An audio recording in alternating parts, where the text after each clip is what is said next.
ค่ะจ้องหนึ่งดีเป็นคอมเมนต์เก่งกูก็จะดีอันคอมเมนต์ไม่ว่าใครฮู้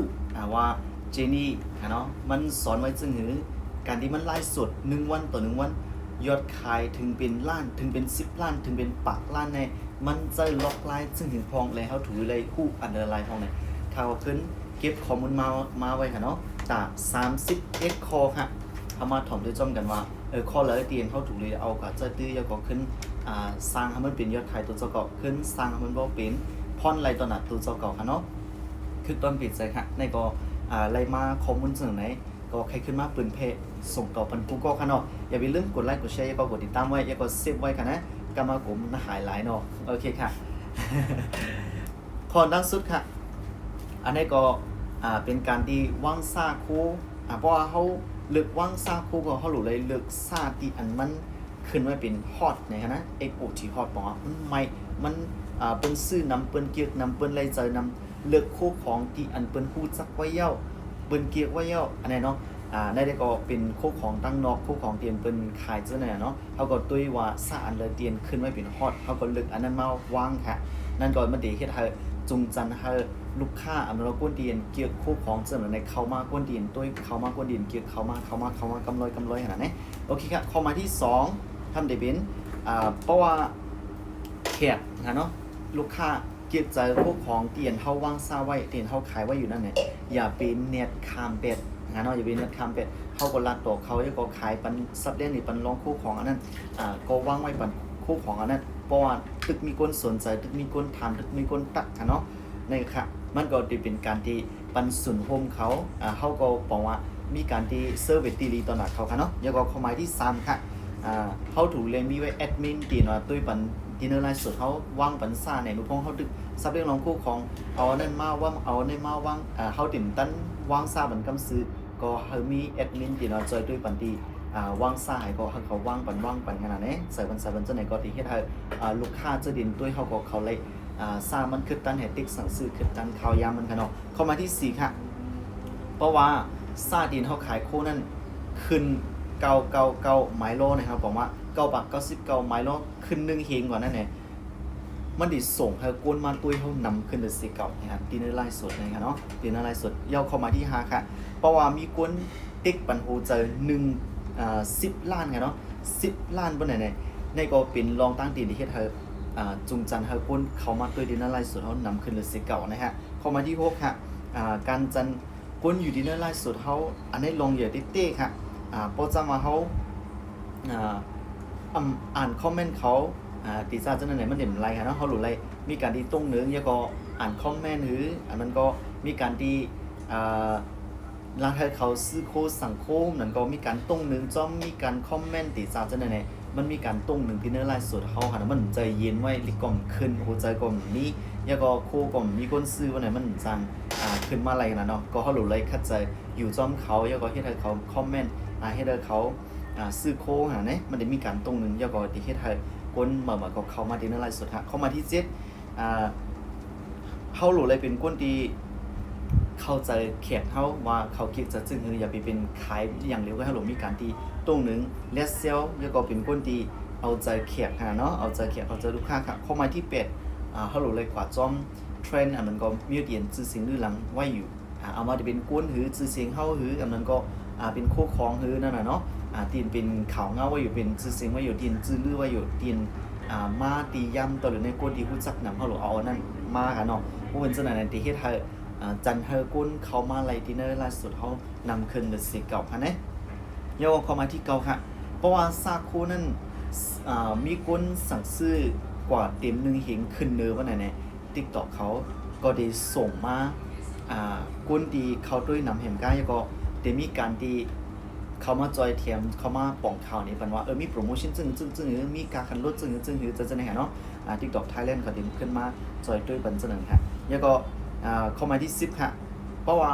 เฮาตั้งเฮ็ดคลิปวิดีโอเฮาไลฟ์สดไว้ตั้งวันเฮาก็ขึ้นบอกไว้สิวางไลฟ์สดเดี๋ยวเฮาก็ขึ้นเอาคลิปวิดีโอตัดเป็นป๊อดๆดินเนอร์ไลฟ์สดเฮานั่นก็ขึ้นวางซากขายโคกว่าไลฟ์จอมแทนกำซื้อขนาดคือต้นปิดใจเข้ามาที่11ค่ะมักมันโกนำเนาะข้าวยำเพราะว่าเฮาขายมีการ ที่สั่งซื้อว่าไหนๆเขาก็มักมันเข้ายามว่าโคในรายได้10อันแค่นั้นรายได้10ก้อนแค่นั้นนั่นก็รายได้10นาที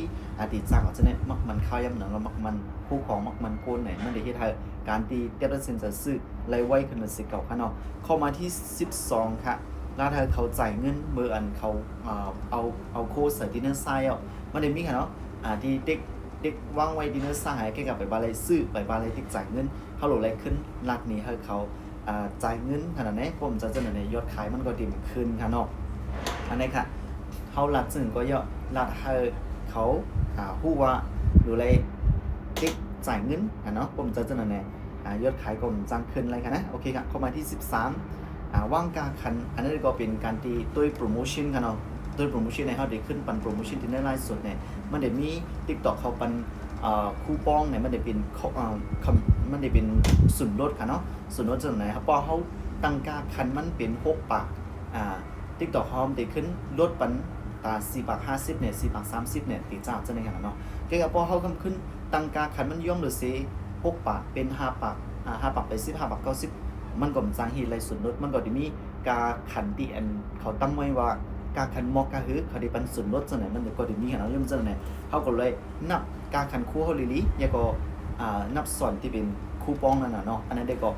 เพราะเป็นคนดีขายโคดิเนอร์ TikTok มันแค่นคู่ลีค่ะเนี่ยแล้วก็เข้ามาที่14ค่ะเพราะว่าขายดินเนอร์ TikTok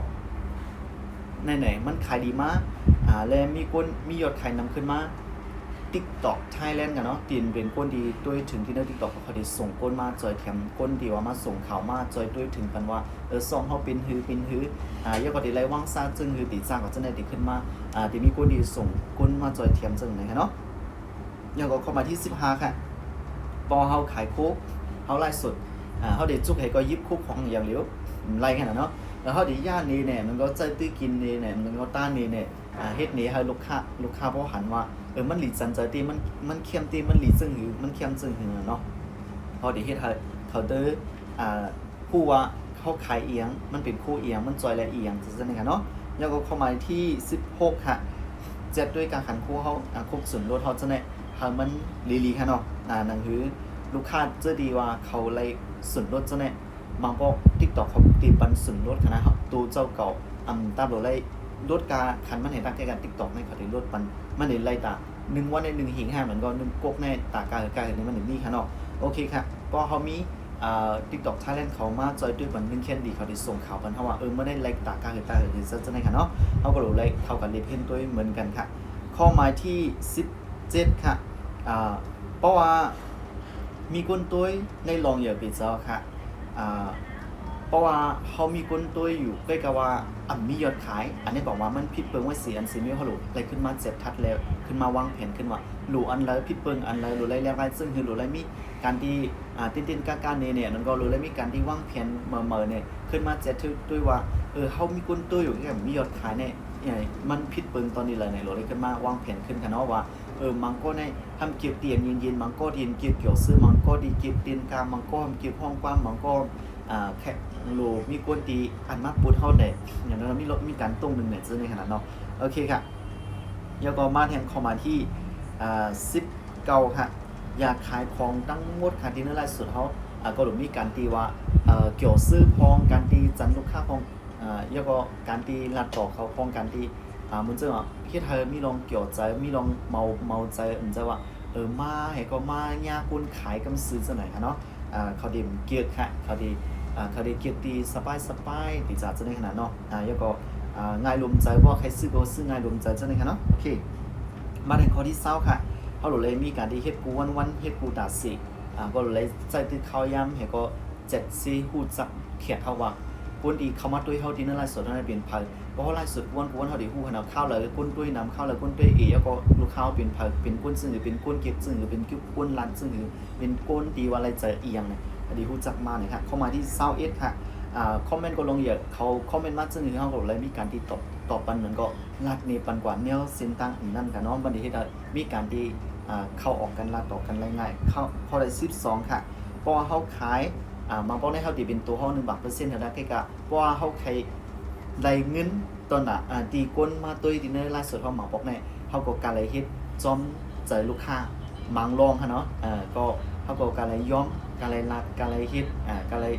ลาดปันการเลยเฮ็ดปันหน้าตาคือควรคุ้มอยู่น่ะเนาะก็เลยจอมใจลูกค้าอย่าไปเป็นตัวในค่ะเนาะกำในมาเข้ามาที่23ค่ะเฮ็ดนี้เฮาแขกคันว่าไล่เตียนเฮายิบไว้คู่ของเตียนเฮาขายคู่ของให้มันหลีซื่อมันเข้มซื่อบ่เป็นน้ำก็บ่เป็นพองให้เป็นน้ำเฮาพอกนี่ก็พอกกินเด้ซื่อในขนาดเนาะเข้ามาที่24ค่ะเพราะว่ากวนตุ้ยไหนๆเขาได้เก็บเตียนเล็ดไว้เตียนไว้ขึ้นตั้งใจเขาเนาะเอามาที่เป็นมังสิ่งมังลองหือคู่ครองหืออันนั้นก็การที่เฮ็ดนี้คือการที่ต้องตื่นเลสเซลคือซื้อในหาเนาะแล้วก็เข้ามาที่เซาหาในทำเป็นก้นดีเกียรติสู่ก้นดีใครได้สู่นั่นแหละเป็นย้อนเบอร์ตัวสู่เต้ตัวเจ้าเกาะเต้นะเนาะอย่าไปเดี๋ยวว่ามาบอกในเขาดีทำเครื่องแห้งน่ะอาร่าเหมือนก็เตียงเสียงเขาน่ะอาร่าเหมือนก็ลาดล้นป่นหรือออกค่าออกเจ้าหือมันก็ตีซาซะแน่ก้นดิบเกียรขนาดดิบเกียรจอมตีตัวเต้เสียงเต้สู่ลาดสิงจ้าปักจางหรือกอลีน่ะเนาะมันก็เป็นคนที่เป็นคนที่สภาวะนั่นน่ะเนาะไล่ใจที่ตัวสุดนั่นนะครับนั่นค่ะเนาะอันนั้นมันได้เฮ็ดให้คนตัวสุก็นำขึ้นเนี่ยก็เป็นคนที่เก็บสู่โดยที่สภาวะค่ะนะเข้ามาที่26ค่ะเจนี่ลาติเนอร์นั่นว่าพอที่เฮ็ดอีหยังก็ย่อตอนนั้นที่ออกมาแน่ๆมันจะว่าหรืออะไรเฮ็ดเยอะๆกำซื้อพอเป็นไลฟ์สดก็ดีแล้วมีกองไผ่เป็น 4-5 หวยมีคอมมีโฟงมีหลายหวยมีอันนั้นมีอันนั้นมีเป็นโลมาหางเครื่องหน้าตายก็โลมาใส่ซื้อโคหางลีหางงามโลเป็นก้นเจ้านั้นโลเป็นก้นเจ้าไหนโลนางตีเด็ดๆโลเฮ็ดนั้นเฮ็ดไหนดับโลถึงต่างงานขนาดเนาะจีนี่มันไลฟ์สดในนุ่มซื้อโคนอนมาบอกก็นางก็หางเครื่องหมักตาก็ตุยๆเฮ็ดจังไหนเนาะซื้อวีโฮแฮตัวได้ยอมซบอีทออดให้ก็โอเคนะไลฟ์สดมีโฟงหวยไงดังขึ้นมีไพ่หวยงอย่อค่ะไล่สดนะครับก็ผมว่าลองเยอะว่าเข้าหลูฮิตเยอะๆก็คือใกล้กับว่าลองเยอะตอนนี้ว่าเข้าหลูไรฮิตกูวันฮิตเธอก็มอนฮิตเธอก็ฮู้จักฮิตเธอก็ฮู้ว่าถูกเลยฮิตซึ่งถือยาก็ก้นที่เขามาด้วยเขาในเขาที่เกี่ยวที่อันมองเขาเกี่ยวก้นขายเลยดีใส่เตียงนางหางเคิงโป้ดันเป็นก้นดีอันนั้นกำซื้อน่ะเนาะเขาได้เกี่ยวเตียนอยู่ซาลมเจอเหมือนว่าเขามาลาต่อตั้งแต่ก็เขามาลาต่อคนที่รู้จักเขามาลาต่อคนเดียนจำใจติดจับจะในขนาดเนาะโอเคค่ะแล้วก็เข้ามาที่27ในค่ะการที่มีก้นด้วยในโรงเรียนเพราะว่ามีก้นด้วยก็เยาค่ะเพราะว่าเขาเพียรเธอมีก้นด้วยอะไรก็ไล่สดเท่านั้นมันผมจังฮีมียอดขายแหละผมจังฮีเนาะเยาดีนั้นก็เสือผมมีก้นด้วยก็เยาก็เสือเนาะก็ลองเยอะค่ะก็หลายคิดกูล็อกกูไล่ขนาดเนาะแล้วก็คัดใจไล่สุดกูวันเหมือนเจอมาไงวางขนาดนี้เขาเดี๋ยวพูดมาว่าเข้าเลยมีคนตัวเข้าเลยทำมีคนตัวแล้วก็คนตัวเขานั้นเป็นพาร์ติจัดจะไหนเขาเดี๋ยวพูดจับลูกค้ามาดีๆค่ะนะแล้วก็เข้ามาที่28ค่ะมือหัวน้ำก้นตุกมือพองหัวน้ำก้นตัวตีนั่นไล่สุดเขาตุกมาเขาทำตีที่พองตีที่ซึ่งหนึ่งพองอันนี้ตีเจนี่มันขึ้นหลัดนี้ค่ะเนาะมือพ้องเสนอแน่ๆมันที่เอาเพ่งความมาแน่อันนั้นก็เอามังซันนังสมีมาแน่นั้นก็เอาคนดีหมอเกี่ยวเข้ามาอันนั้นก็ราคาต้าหือนั้นก็อุบคือลองต่างเมียวเตียนดีจันใจรีเกี่ยวแต่จะแน่เนาะเอาลองเกี่ยวซื้อเข้ามามูลจอมหนึ่งกันมันดีเฮ็ดให้คนด้วยก็ตีอยู่จอมเฮากว่าค่ะเนาะแล้วก็เข้ามาที่เศร้าเก่าค่ะเทรนด์เอามาเป็นชื่อเสียงคือเตียนเป็นมือพ้องที่อันก้นตุ้ยนำเสนอนั่นแหละมันเต็มไล่มันเต็มกว่าไรหึงนะมันก็คู่เหมือนกันค่ะว่ามันกว่าไรหึงมันเต็มเป็นโจแก้ใกล้กันที่มีคนมาไล่สดจอนเจ้าของแบรนด์จะได้มาไล่สดจอน1 กำแสดงว่ามันเป็นโจแก้ใกล้กันนั่นคือติดต่อยอดให้ลูกค้าเพราะว่าให้ลูกค้าเพราะฮู้จักเฮาแล้วก็ทิ้งสิ้นลูกค้าเปลี่ยนซื้อโคเฮากว่าเลยตัดสินนั่นแหละเฮาหลงมีการที่สร้างคอนเทนต์เหมือนว่ามีการที่เปิ้นเพจนี่ปันข้อมูลเนี่ยมันก็เฮามีการไล่สดต่อเนี่ยมีการที่เฮ็ดสร้างลงมือแล้วก็มีการที่ขึ้นปืนเพค่ะเนาะมีการที่สร้างตัวเจ้าเก่ากว่ามันก็จังที่เฮ็ดให้ลูกค้าเนี่ยติดจอมตัวเจ้าเก่ากว่าค่ะเนาะนะครับและเข้ามาที่30ค่ะการที่มีที่ฮู้จักอันนั้นก็มีคนฮู้จักอันนั้นก็เป็นตัวเจ้าเก่าก่อนไทยก็เป็นตัวต้นน่ะนะอันนี้ลงอย่าปีใจค่ะเพราะว่ามีคนฮู้จักก็อยากนะเนาะ ก็ว่าเขาสร้างเป็นเฮ็ดเป็นบ่แน่ๆเขาขายอีหยังก็ง่ายเพราะเขามีคนรู้จักให้เขาใครเฮ็ดอีหยังเขาใครขายอีหยังเขาใครกล้าขายตีลีเนี่ยเขาใครขายคู่อีหยังเนี่ยเขาใครเฮ็ดอีหยังก็มันง่ายขนาดเนาะแต่ก็เพราะเขามีคนดีมีคนรู้จักแล้วก็มีชื่อมีเสียงน่ะเนาะบ่แน่ๆมันก็ได้อยากอีทนะมันก็ได้อยากติ๊กๆกำเสือค่ะมันจะอยากอีทเนาะ ตอนนั้นเจ้าของโครงการที่เป็นแฟลชเนาะคุณคมสันก็มันก็ยังเอาตื้อทางอันใดก็มาไลฟ์สดมาขายโค้งมีก็มาสร้างแบรนด์มาสร้างคอนเทนต์เหมือนกันค่ะอยู่บนจันนั้นเนี่ยเขาก็รู้สอกหาลอกไลน์เนาะสอกหาองตีตีนที่เฮ็ดให้เพิ่นรู้จักตัวเจ้าของเขาเนาะนะครับลองเห็นที่ยก็คอลื่นสุดค่ะประมาณที่31ก็เพราะว่าตัวเจ้าก็มีคนรู้จักแล้วก็มีชื่อเสียงเขาก็ใจดีการที่โปรโมทจ่ายเงินให้ก็จ่ายเงินให้ก็โปรโมทอะไรนั้นก็อันนี้ค่ะเนาะห้องกุ้นชื่อเสียงเยอะมากอันนั้นก็จ้างกุ้นชื่อเสียงเยอะจ้างเขาก็กะขายคุ้มอยู่เดียนกุ้นดีกุ้นจักว่าเยอะอันนี้ก็ดีขนาดนี้มันซึ่งเบื้องต้นมันซึ่งพอเป็น iPhone กุ้นกูจักกุ้นส่วนหนังในกุ้นจักเพราะเขามาขายก็เปิดกุ้นจักให้เขาเห็นนักแค่เปิดกุ้นจักคู่ของที่เขาขายเลยมันก็ได้มาจอมกำไรน่ะนะครับก็การที่เขาจ่ายเงินให้เพิ่นหันเขาอันนั้นเนี่ยมือติดจ้าเขาตึกกล้าขายได้ก็ไปว่าพอแนะนำค่ะเนาะก็อย่าพอเขามียอดขายมาอย่าเพิ่นฮู้จักเขายอดคอนเทนต์ที่เขาเฮ็ดก็มันหลีจันใจมันปิดการขายแหละอันนั้นได้ก็เขาจ่ายเงินได้ก็ยิ่งเอียดเนี่ยเนาะอันอื่นว่าก็โฆษณาให้เพิ่นฮู้จักหันเฮาไหลขนาดเนาะก็ตอนน่ะคนดีติดจ้าเริ่มต้นมาได้ก็ขอแนะนำกันเนาะเพราะว่าเขาเป็นคนดีติดจ้าเริ่มต้นมาใหม่คัดใจสร้างค่ะคัดใจเห็นฮู้แล้วก็คัดใจสร้างตัวเจ้าก็คัดใจเห็นฮู้การที่ลาดการจาการถ่ายคลิปจังซี่เนี่ยแล้วก็การที่สร้างคอนเทนต์ให้เป็นค่ะเนาะเพราะว่าสร้างเป็นแล้วได้นะครับตามบ่ได้จ่ายเงินก็ยอดวิวออกมาได้เป็นคนที่เขามากล้าขายคนที่เขามาซื้อคู่ของคู่ก็มันก็จะเป็นมากำไรมันค่ะเนาะโอเคครับนี่ก็จะเป็น31คอร์ที่อันขึ้นผูกเกียบค่ะเนาะขึ้นมาส่งต่อกันคู่กันเพราะว่าตอนที่แล้วที่มีของคำนะว่ามีตีใครถามว่าขึ้นคอมเมนต์ถามที่ตั้งแต่นี่ก็แหละมันก็มาถามที่นั่นล่าสุดก็เลยมันขนาดตีขึ้นมาซับเรื่องในตอนที่เป็นพอนี่คู่ของในดังขึ้นการที่จะได้คู่ของตีกว่าวนกุ้งเลยลองการขายในดังขึ้นลองการตีเจอตื้อ FDI ตีซับจะได้ขึ้นมาซับเรื่องเป็นหรอครับขึ้นพบทุกปัญหาคลิปตั้งนาคาหมดซุ้งค่า